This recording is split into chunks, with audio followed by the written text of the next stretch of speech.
Welcome to Seven Trumpets Prepper, and in this video today we're going to be doing a product review of a 25 watt solar panel, and you can find this product sold at MissouriWindandSolar.com. Now we're going to put this thing to an application that most people might not think of, and we're going to look at it from a post-collapse type standpoint.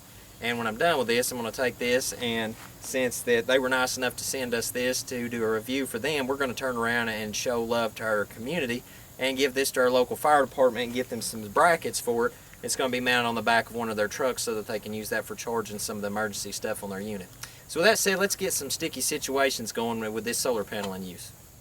Okay guys, now the first thing that I'm going to put this to application and use is charging a vehicle. Since this right here on the panel, it is rated for 18 volts, then that means that it'll have plenty enough charge to push a charge back into a battery.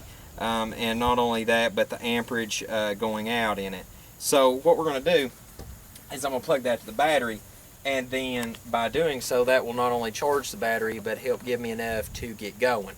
Now here the other day I got in my vehicle and for some reason it just wouldn't start, and it just so happened that apparently the switch or something was just turned just the right way, and it looked like it was off, but it ran my battery dead.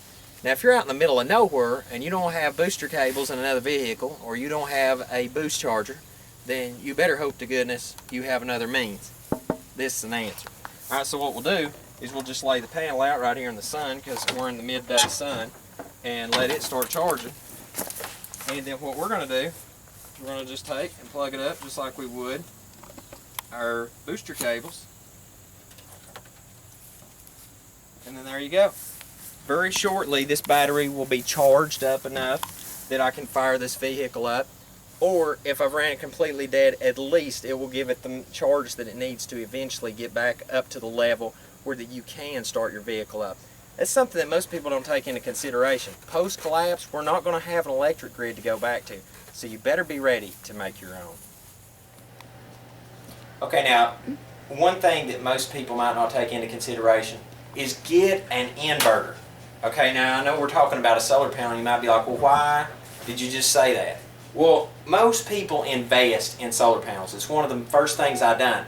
But the other thing is they don't have an inverter. If you just have this solar panel, this small solar panel, and the battery off your vehicle like we just talked about, boosting it off, well, if you just had that battery and you take that, you have the panel, means to charge it, and then you have a simple inverter like this one right here that I have. This is 2,000 watts. And I have it on a simple 2-battery bank. This is just a backup I keep in my kitchen. But if you'll go to anywhere that sells a small inverter, even one that plugs into like a 12-volt socket like that right there, you have your vehicle, this, a battery, and that little plug-in inverter, and you've got power. You have a small power grid. It's not beautiful, no, it's not extremely efficient, but it will give you power in an emergency crisis situation.